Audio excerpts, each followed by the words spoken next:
All right, so we're back with our we're back with our daily blog on the market video blog.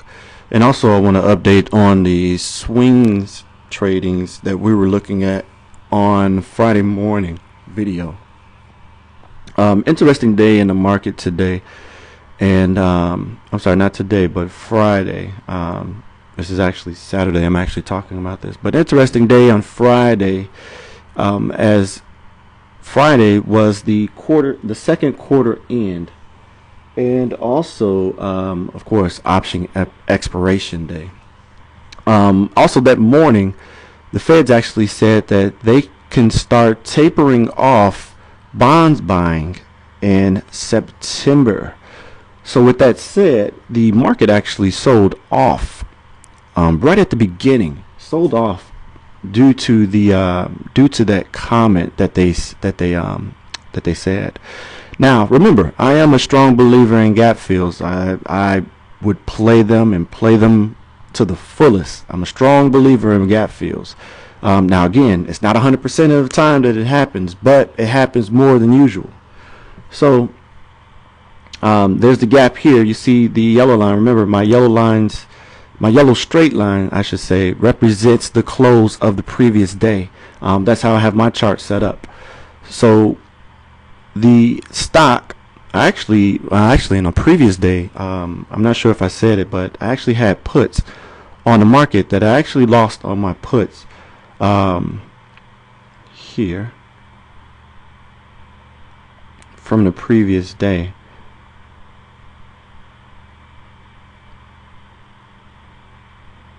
I bought puts on the market from the previous day, and I held them pretty much for a while.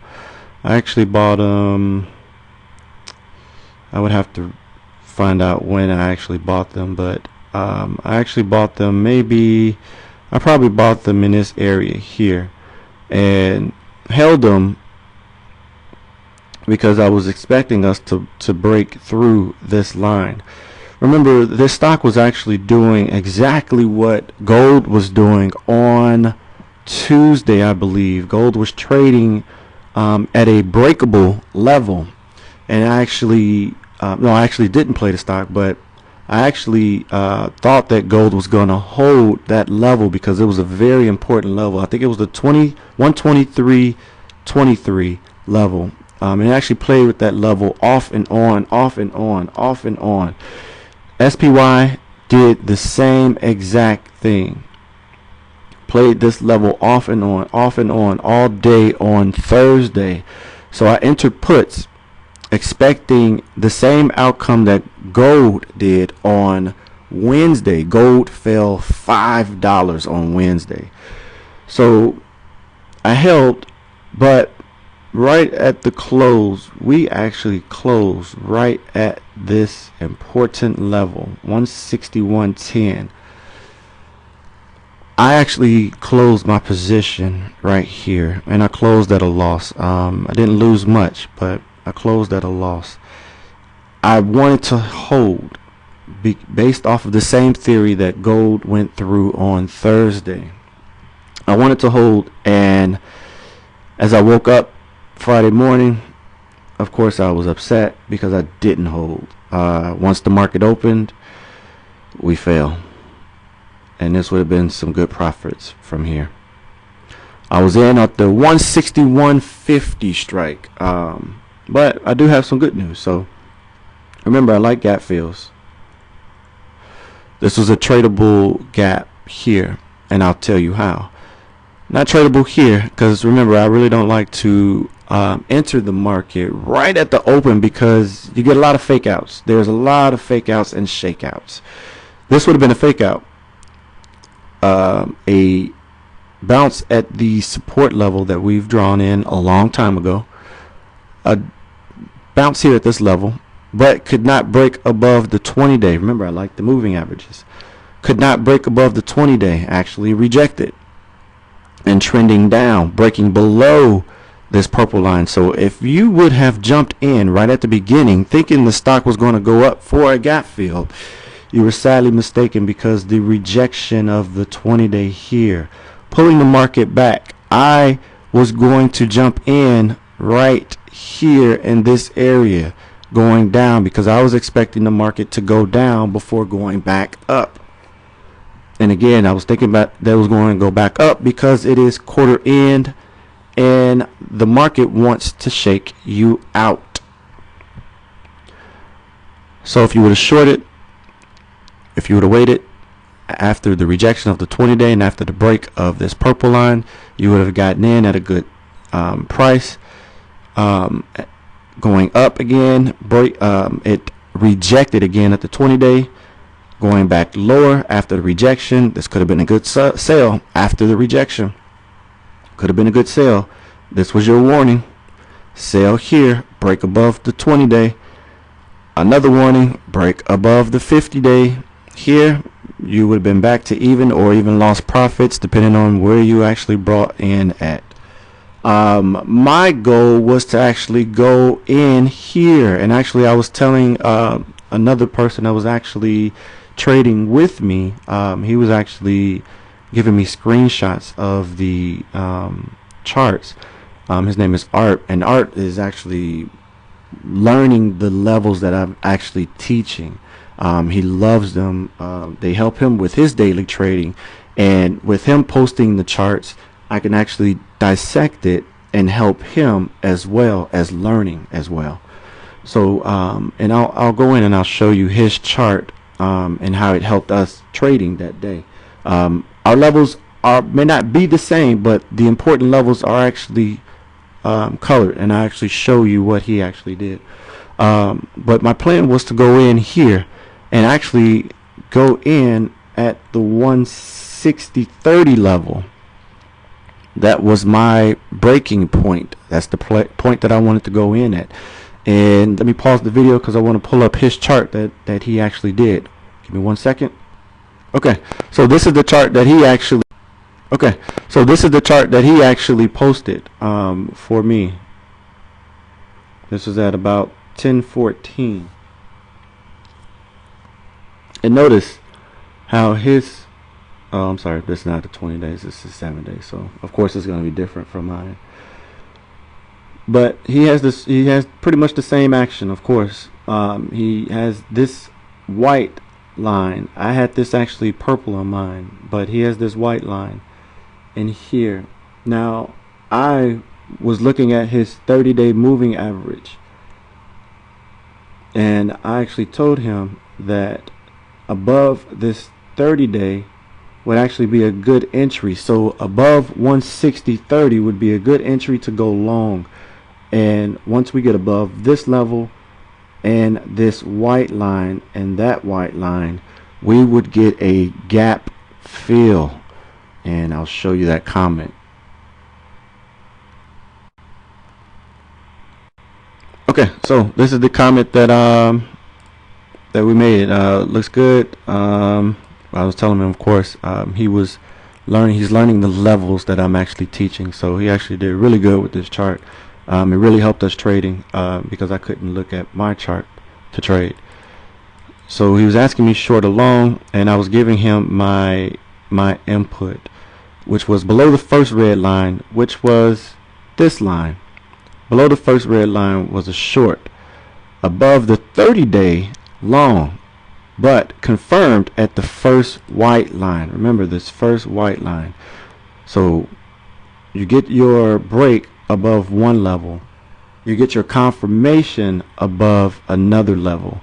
Once we get that, it was a sure gap fill, but my entry was 130, so I was going to take this ride from 130, and if we got rejected at the white line, then that was going to be my sell. So, and I told we should get a gap fill, but from that point, at that point, who knows? And what I was saying was after the gap fill, because the market was still a little bearish, but still slightly bullish because of the pricing action just over the last couple of weeks or month, I should say. Bullish price action with some bears in there, some huge selling off. But it was just I just had that feeling today that the pricing action was going to be crazy. So that's why I told him after the gap fill, who knows at that point, because I was expecting once we got the gap fill to actually fall back down because of the tapering. So let me show you what happened. So we didn't get in at this point. This will be a good long, especially breaking above the 20-day. Now he didn't have the 20-day moving average on his chart like I had on my chart. So this would have been a good indication here to go long. But I missed my entry on this leg here, and of course I missed it on this leg here. But I wanted to short at this level here. So I missed my short at the top. I actually shorted the stock here, and I told Art that I'm shorting here as going back down. Now he doesn't have, I think he might have the 200-day on his chart, but notice the 200-day and how it offered some support for the stock and back below, and then resistance, and then its purple line. So we actually shorted here, we stayed in it, we got some gains, but it actually broke back above. Now I held, and I told him I was still holding. I'm not going to let the market shake me out. So I didn't let it shake me out. And as we held, it fell here, bounce, came to here. Now I actually sold here. I actually sold here. Now I wasn't watching the chart at that time on what level it was, but I wanted to take my gains because I felt that the market may want to take it back higher, and I want to take my gains because I'm on the Friday's expiration and the premium burn is ridiculous. So I wanted to take my gains, so I took my gains. Now the stock actually hit the 200-day on my chart and actually fell back lower. Of course I was wishing I was still in the trade, but after this it went right back up. Look at that. Couldn't break above the purple line again. I did not trade the stock again at this point. I could have, but I didn't. Here, look at the break below the 200-day, back above the 200-day, and look at the last hour of trading.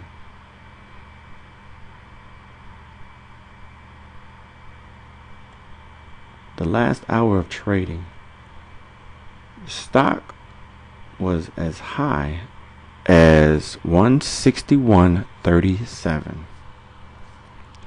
We went from 161.37 all the way down to a 160.07, losing $1.30 within 20 or 18 minutes.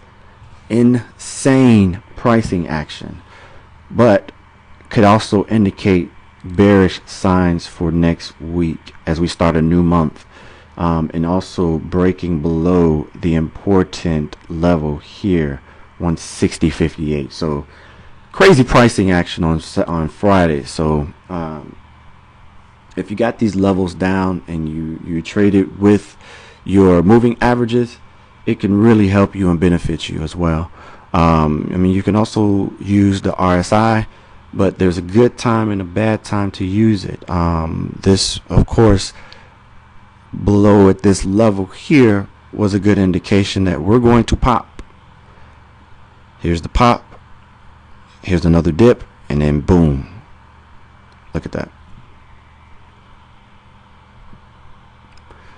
So that's what you have on SPY today. Let me go into Facebook. Let's see what the Facebook did.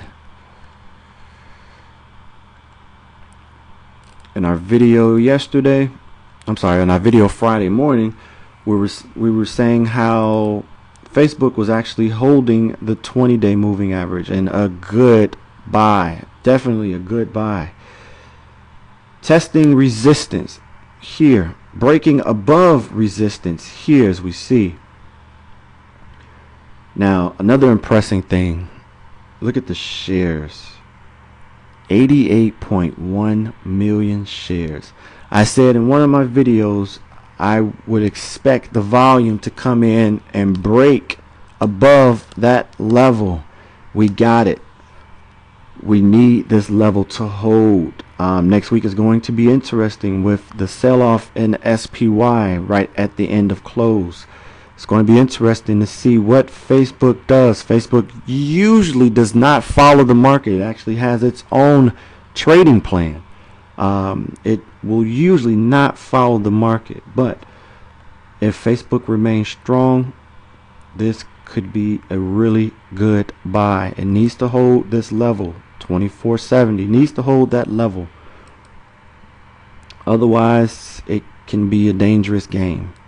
But it needs to hold that level. I love that volume. 88.1. Wow. Compared to previous day of 34. It actually almost tripled the volume from the previous trading day. But very good. Just as expected. So another stock. Let's go into Lennar. We're looking at Lennar as well.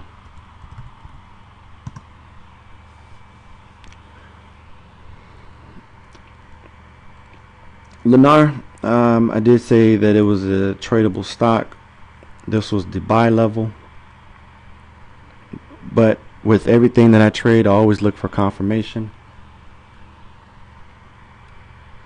And there was no confirmation as we was at resistance on the 20-day moving average as resistance. Breaking above resistance, no, rejected. It fell right back down, right below our buying level. So this could be a good short. It just depends on what happens with the market on Monday. If we have some sell signs, then it could be a good short to the 34.25 area. So it could be a good short to that area before bouncing back higher. I am bullish in Lennar, but I will play it either way it goes. I would play it either way it goes. I'm bullish in Lennar for the long term, but either way it goes, I would play the stock because I'm a trader and I trade every opportunity I can. All right, so that's Lennar. Our other stock we were looking at before we left,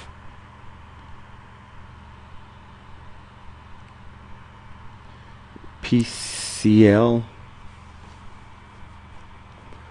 Plum Creek Timber.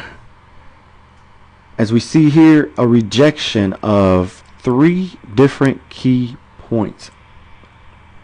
The 20-day rejected, fell below.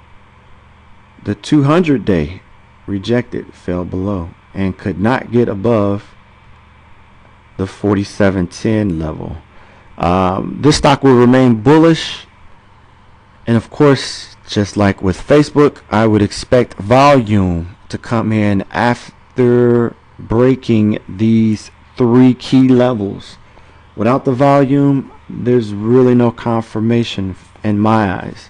With the volume, that is part of your confirmation, and holding 47.10 would be a better confirmation.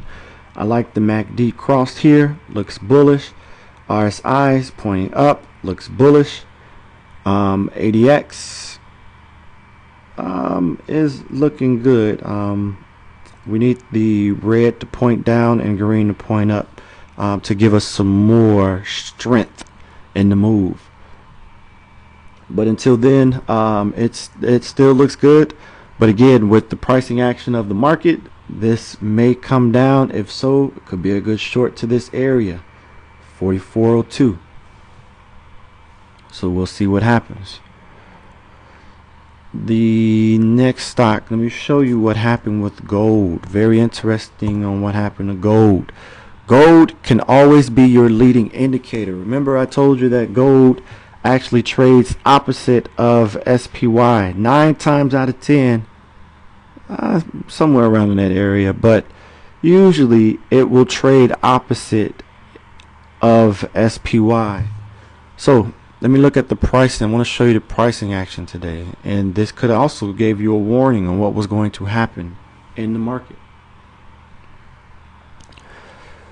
This is our open. Remember, SPY was going down, gold was going up. I mean, it started down but going up, going down. Now at this level, SPY was going back up here, but this could have been two different things that could have happened.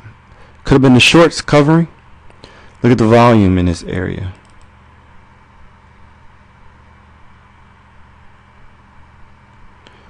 Alright, so these are my volume charts. So look at the volume in this area. Volume picked up here, picked up a lot, tremendously here. 1 million shares here. A lot of volume. There could have been a couple of things happening.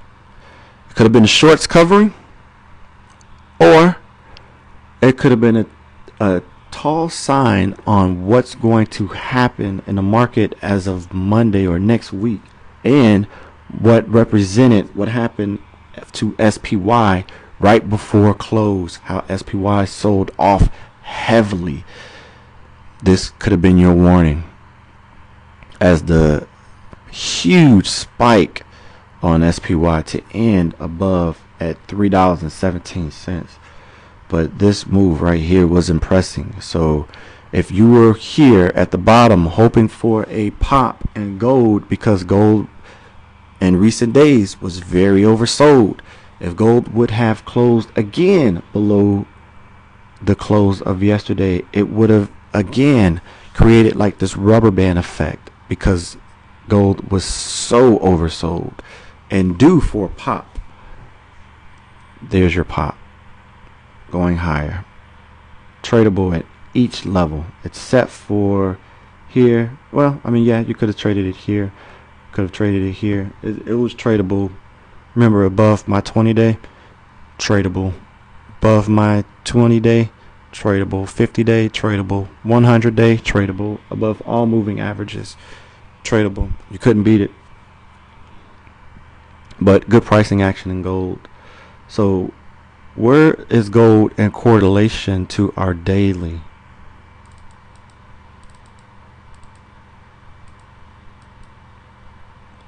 Nice volume in gold, 33 million shares. Looks better than the previous days. Gold got above our purple line here, which is good. I don't have any other points above that until we get to this level. I mean, we could take the 120.07 area as a good indication of going long, only because it would give us some type of a confirmation for the following day. But above, I would say around this area, maybe a 119.89 area. Above that area, bullish for a gap fill, and then after that, maybe we can work on another gap fill to get gold right back above. Again, interesting to find out what's going to happen with SPY and gold, but that's what I would be looking for, is to buy in that area, hold for a gap fill. Okay, so our next chart. We did Facebook, we did gold, Lennar, Plum Creek Timber. Still looking good, but again, with our pricing action on Friday, I think I talked about this already.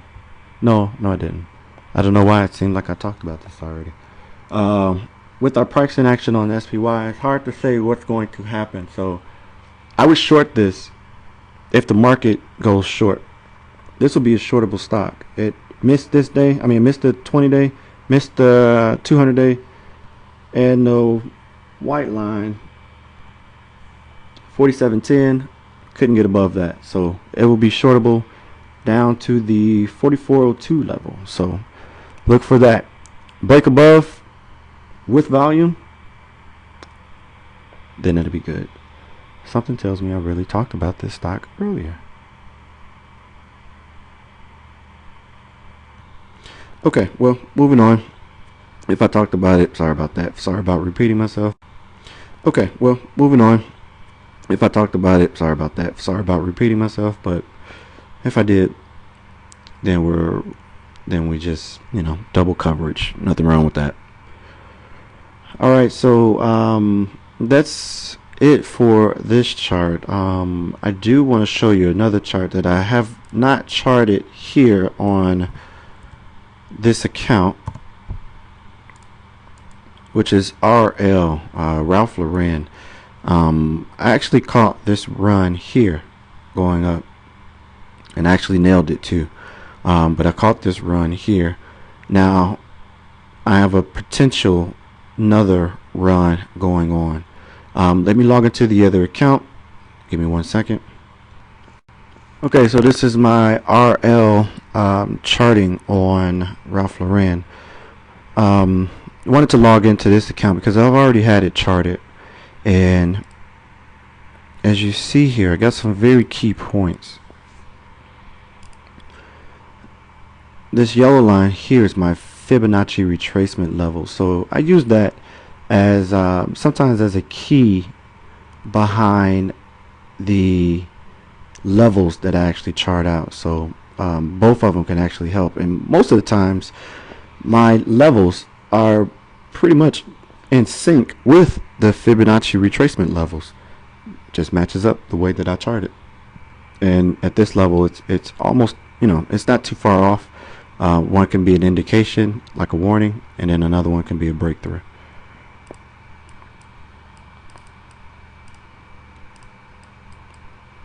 Okay, so we have this bounce on the 200-day and also on my white line here, the 165.83 area. I wish I would have seen this a couple of days ago. I was doing some scans on my charts and I actually found this, and I'm going to post it also in the group. RL, I wish I would have caught this bounce here on the 200-day. A break above the, that's not really resistance, but this is a nice level here. Resistance at the 20-day starting here and actually closing right at the 20-day here. Let's look at that. 20-day is showing at 173.73. The stock last is 173.74, so closing right above the 20-day, which is still gives me a bullish indication. And again, we're still cautious because of the market. We don't know what's going to happen on Monday, but RL can be a very good long. I would expect RL to come to this area, 182.46 in the short term. But again, swing trade. This would be a good swing trade idea. And again, I wish I would have caught it here at this level. So I'm going to do some more scanning. Hopefully we can find some more stocks. But these are the ones that we're going with today on this trading day. So Monday, interesting day. We'll see what happens. And of course, we'll do a recap on what's going on with the stocks that we're watching. So thanks for watching my video, and I will see you on Monday night.